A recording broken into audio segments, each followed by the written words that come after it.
Hey guys, देखो लगभग आज हम पेटीएम के ऊपर डिस्कस करेंगे क्योंकि लगभग 2200 रुपये का शेयर, समझ रहे हो, लगभग 2200 रुपये का शेयर 1000 रुपये के आसपास आके अटका हुआ है। बहुत सारे लोगों का पैसा मतलब आधा से भी कम हो चुका है और आज के डेट में लगभग 1027 रुपये के आसपास देखने को मिला। तो आज वो सारी भविष्यवाणी सच हो चुकी है जिस दिन पेटीएम का आईपीओ आया था। मतलब मैं क्या ही बोलूँ, मतलब जितना रूल्स एंड रेगुलेशन था ना, सब सब धज्जियाँ उड़ा दिया गया था, सभी चीज़ की धज्जियाँ उड़ा दिया गया था। कोई किसी भी चीज़, जितने भी रूल्स एंड रेगुलेशन थे, सब कुछ तोड़ दिया गया था। भाई मतलब एक लिमिट होता है ना बोलने के लिए, कोई लिमिट ही नहीं था। मतलब जबान खोल खोल के लोग बोल रहे हैं पेटीएम 1000 रुपये में। सभी लोग बोल रहे थे, सभी लोग। उस टाइम मुझे याद है मैंने एक वीडियो बनाया था, पता नहीं अब सभी लोगों को ख़राब लगा होगा, इस वजह से सभी लोगों ने बोला होगा। जैसे ही इसका आईपीओ आया था और सभी का टारगेट था कि लगभग 1000 रुपये, तो 1000 रुपये, किसी बहुत सारे लोगों का 1200 रुपये का टारगेट था। और आज पेटीएम ने वो दिखाई दिया कि भाई हाँ, तुम सब लोग सही और मैं गलत हूँ यहाँ पर। देखो, अगर कंपनी का प्रॉफिट एंड लॉस स्टेटमेंट देखते हैं, हमें दुनियादारी से मतलब नहीं है, ठीक है। हमें प्रॉफिट एंड लॉस ही चाहिए भाई। क्या चाहिए आपको? प्रॉफिट ही चाहिए या तो फिर लॉस। बाजार में दो ही चीज़ होता है यहाँ पर। अगर आप देखोगे तो नेट प्रॉफिट देखते हैं तो loss loss loss loss loss loss. अभी तक कंपनी ने प्रॉफिट खुद ही नहीं किया बेचारे, मतलब ये 4-5 सालों से तो कंपनी ने खुद ही नहीं प्रॉफिट किया, तो हम लोगों को कैसे प्रॉफिट निकाल कर देगा, सो बताओ आप। चलो मान लेते हैं, यहाँ पर देख सकते हैं कब से, 2016 से। पिछले 5 सालों में भाई कुछ तो करना चाहिए था। मैं आपको बोलूँगा इससे अच्छे ना वो 1 रुपये वाले स्टॉक अच्छा परफॉर्म कर देते हैं, 1 रुपये वाले स्टॉक अच्छा परफॉर्म कर देते हैं। और लगभग वो वाली जो कंपनी होती है ना, वो कंपनी मतलब जो लॉस में रहती है ना, वो भी प्रॉफिट में आ जाती है। मैं बहुत सारे ऐसे आपको पेनी स्टॉक्स बता दूंगा 1 रुपये में, समझ रहे हो, 1 रुपये में, 2 रुपये में, 3 रुपये में, 5 रुपये में बता दूंगा, जो लगभग लॉस में है, लॉस मेकिंग कंपनी है, लेकिन कभी कभी प्रॉफिट भी कर लेती है, समझ रहे हो। लेकिन पेटीएम में किया ही नहीं यहाँ पर अभी तक। तो देखो, अगर कंपनी जब खुद ही प्रॉफिट नहीं कर पा रही तो आपको कहाँ से प्रॉफिट निकाल के देगी यहाँ पर, तो बहुत कम चांस है। और इसका ईपीएस देख रहे हो, लगभग हर हर बार इसका ईपीएस भी घटता जा रहा। कंपनी को जहाँ लिस्ट होना था 2200, तो लिस्ट भी नहीं हुआ, समझ रहे हो ना, लिस्ट भी नहीं हुआ। और उसके बाद हुआ नीचे भी, और उसके बाद लगभग आज के रेट में आधा से मतलब बहुत ज़्यादा गिरा हुआ है। तो मैं आपको बोलूँगा, देखो जिस सेक्टर में है यहाँ पर पेटीएम, वहाँ पर कंपटीशन बहुत है, और जहाँ पर पेटीएम सर्वाइव नहीं कर सकता, बिल्कुल नहीं कर सकता। देखो मेरे हिसाब से पेटीएम लंबे समय में, मुझे लगता है कि एकदम क्या ही बोलो, एकदम बोलने का मतलब मैं आपको बोलूँगा इससे, देखो मैं ये नहीं बोलूँगा कि पेटीएम अच्छा स्टॉक है या नहीं है। देखो मुझे उससे मतलब नहीं है। मुझे ये मतलब है कि इससे भी और अच्छे स्टॉक है, वहाँ पर आप निवेश करके अच्छा खासा पैसा बना सकते हैं। हाँ, क्योंकि पेटीएम जिस फील्ड में है ना, वहाँ पर कंपटीशन बहुत है, बहुत ही ज़्यादा कंपटीशन है वहाँ पर। और ऐसे ऐसे लोगों से कंपटीशन है जिनके पास लगभग बहुत ज़्यादा पैसा है। वो चाहेंगे तो मार्केट कैप्चर करने के लिए कुछ भी कर सकते हैं। याद रखिए, जैसे रिलायंस इंडस्ट्री ने मार्केट कैप्चर करने के लिए लगभग 2 लाख करोड़ पैसा खर्च किया, ऊपर से 3 महीने का रिचार्ज वगैरह सब कुछ फ्री दिया, सब कुछ फ्री दिया, सोच लो, समझ लो क्यों? क्योंकि उनके पास उतना कैपिटल है। लेकिन पेटीएम खुद ही लॉस में है, तो ये कहाँ से प्रॉफिट निकाल के देगा आपको। हाँ देखो, जहाँ भी पेटीएम वगैरह रहता है, पेटीएम के साथ साथ गूगल पे, फ़ोन पे, भीम, मतलब सभी कुछ रहता है यहाँ पर, सभी कुछ रहता है। अब एक बात बताओ, यहाँ पर ऑप्शन चार चार है, हैं, और बेचारा पेमेंट कौन करना चाहता है? पेमेंट तो कोई नहीं करना चाहता भाई, कौन करना चाहेगा? पेमेंट करना एक मजबूरी होती है, पर लोग तो पैसा बचाना चाहते हैं, समझ रहे हो। तो गूगल पे यहाँ पर देखो करता क्या, ध्यान से समझो।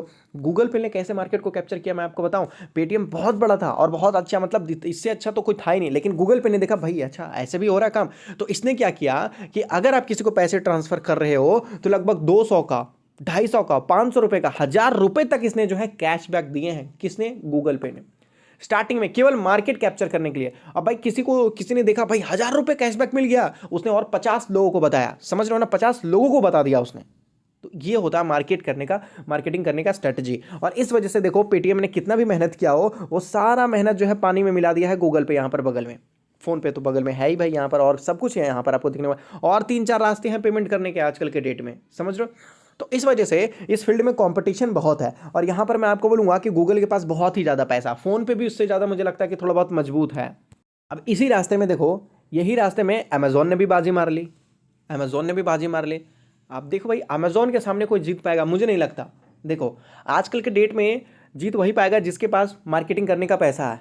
अमेजोन कुछ भी कर सकता है, इसके पास इतना बड़ा, देखो मैं, ये अमेजोन अगर ये भी बोलता है कि अगर आपको कुछ भी खरीदना या बेचना है हमारे प्लेटफॉर्म से तो आपको केवल अमेजॉन पे का ही यूज़ करना पड़ेगा। तो भाई सभी लोग लगभग मैं आपको बोलूँगा कि गूगल पे, फ़ोन पे, ये सारी चीज़ों को धीरे धीरे क्या करना रहेंगे कि मतलब उनका मार्केट थोड़ा बहुत गिरना स्टार्ट कर देगा, क्योंकि जितने सारे इनके कस्टमर हैं बहुत सारे लोग चेंज होना स्टार्ट कर देंगे। समझ रहे हो? क्योंकि अमेजॉन केवल आप, मैं आपको बोलूँगा ऑनलाइन के लिए नहीं है, ये लगभग कुछ अगर मान लीजिए अगर आप ये देखना चाहते हैं कोई मतलब बहुत सारे अमेजॉन म्यूजिक वगैरह हो जाते हैं, ई बुक वगैरह हो जाते हैं इसके, और लगभग इनके और भी बहुत ज़रा अगर आप OTT प्लेटफॉर्म वगैरह आपको देखने को मिल जाएगा, बहुत सारे प्लेटफॉर्म ये प्रोवाइड कर देता है अमेजॉन।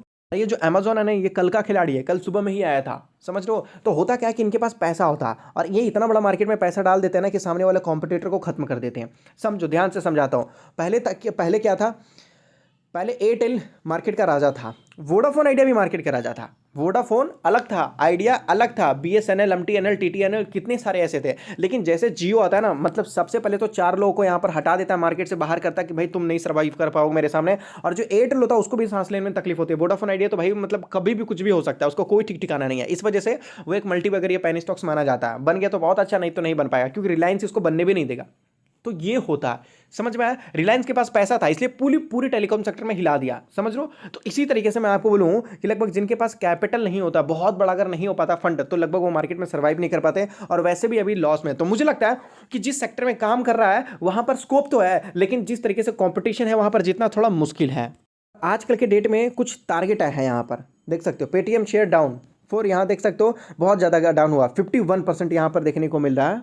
और इतना काफ़ी नहीं था तो एक और खबर आ रही है, एक और खबर यहाँ पर 2-3 दिन पहले कि 900 रुपये तक जा सकता है। भाई जिसने 1200 रुपये का टारगेट दिया था वो अचीव हो गया, 1000 रुपये का टारगेट दिया था वो अचीव हो गया, अब 900 रुपये का टारगेट दिया जा रहा है। मुझे नहीं लगता कि मतलब कहाँ कहाँ लेके चले जाएंगे भाई। कंपनी के में थोड़ी बहुत भी दम नहीं दिख रही है यहाँ पर। समझ रहे हो? देखो मैं आपको बोलूँगा, अमेजॉन को एक छोटी सी कंपनी बीट कर सकती है, एक छोटी सी कंपनी बीट कर सकती है, लेकिन उसके लिए ना पैसों से नहीं लड़ना पड़ेगा, उसके लिए इनोवेशन से लड़ना पड़ेगा। समझ रहे हो ना? कुछ ऐसी चीज़ जो आपके पास है, उसका ट्रेडमार्क, समझ रहे हो ना, तो केवल आपके पास है, तो वहाँ पर कॉम्पिटिट करना थोड़ा मुश्किल सा हो जाता है। समझ रहे हो? तो वहां पर मतलब लीगली वो कंपनी आ सकती है, तभी आपको कॉम्पिटिट कर पाएगी। तो ये होता है, आप छोटी कंपनियों सही है, लेकिन आपका काम वो है कि बड़े बड़े लोग दखल नहीं दे सकते हैं वहां पर। और बहुत सारे लोग ऐसे भी हैं जो टारगेट दे रहे हैं, लगभग 1600 रुपये का टारगेट दिया जा रहा है, 18 से 1900 रुपये का टारगेट दिया जा रहा है पेटीएम में। सही है, 2000 रुपये तक का टारगेट भी दिया जा रहा है। तो मैं आपको बोलूँगा दोनों टाइप में है। कुछ लोग बोल रहे हैं कि भाई कल के डेट में ये 900 रुपये भी जा सकता है, कुछ लोग हैं ये भी जो बोल रहे हैं कि 1800 रुपये के आसपास भी जा सकता है, दोनों लोग। तो इससे ये पता चलता है कि भाई बीच में पब्लिक जो है पीस रही है। समझ रहे हो ना? पब्लिक पीस रही है यहाँ पर। पब्लिक ने क्या बिगाड़ा है किसी का, है कि नहीं? कोई लगभग भाई ऊपर का टारगेट देता है, कोई बोलता है नीचे का, तो जाए कहाँ? समझ रहे हो? अगर ऊपर चला गया तो ये बोलेगा कि हाँ भाई मेरा टारगेट अचीव हो गया। अब जब नीचे चला गया तो जिसने 900 रुपया बोला है बोलेगा हाँ भाई मेरा टारगेट अचीव हो गया। इसमें आखिर घाटा किसको हो रहा और फायदा किसको हो रहा? घाटा केवल पब्लिक को हो रहा और फायदा ऐसी रेटिंग कंपनी को हो रही है। समझ रहे हो? गिर गया तो भाई मेरा और चला गया तो भाई तुम्हारा, दोनों में से यही है ना, यही लो। तो मैं आपको बोलूंगा कि देखो पब्लिक को ध्यान से सोच समझ के खेलना चाहिए। और कुछ लोग ऐसे भी होते हैं जो बोलते हैं 5 साल के लिए रखूंगा, 10 साल के लिए रखूंगा, 20 साल के लिए रखूंगा। मैं आपको बोलूँ रखो, अच्छी चीज़ है, लेकिन अच्छी कंपनी को रखो, थोड़ा सा ध्यान से रखे। मैं आपको बोलूंगा ठीक है, मुझे पेटीएम में कोई बहुत बड़ा फ्यूचर नजर नहीं आता, क्योंकि इसके आगे पीछे बहुत बड़े बड़े कॉम्पिटिटर है। और एक बार आप देख लो, आपको क्या लगता है? हो सकता है कि आपको गलत लगा हो मैंने जो बोला हो, लेकिन फिर भी आपकी मर्जी है यहाँ पर। और अगर आप स्टॉक मार्केट में नए हो तो यहाँ पर आप एंजल ब्रोकिंग में अपना डीमेट अकाउंट ओपन कर सकते हो, जहाँ पर आप NSE BSE म्यूचुअल फंड कुछ भी खरीद सकते हो। जो चार्जेस वगैरह रहेगा बहुत छोटा रहेगा। डीमेट अकाउंट बिल्कुल फ्री, डिलीवरी चार्जेस बिल्कुल फ्री, केवल 20 रुपीज़ लगता है, वो भी इंट्राडे में। तो डिस्क्रिप्शन में लिंक है, मिनटों में जाकर अपना डीमेट अकाउंट वगैरह ओपन कर सकते हैं।